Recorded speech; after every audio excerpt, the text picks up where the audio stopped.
If you notice your AISD iPad not running as smoothly as it should, follow these steps to reset the iPad back to the factory settings.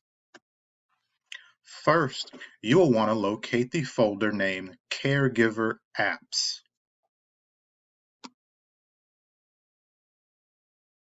Next, you will want to locate the Settings app. The Settings app can be found in the Caregiver Apps folder Monday through Friday from 7 a.m. to 4 p.m.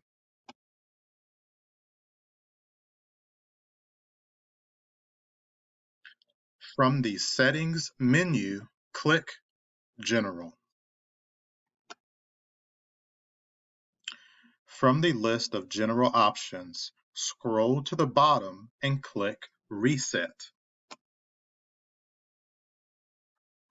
Now we can click Reset All Settings. This will be the very top option in the list. The last step is to click Reset.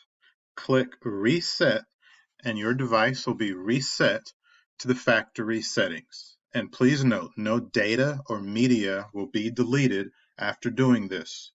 And after you click Reset, your device will restart.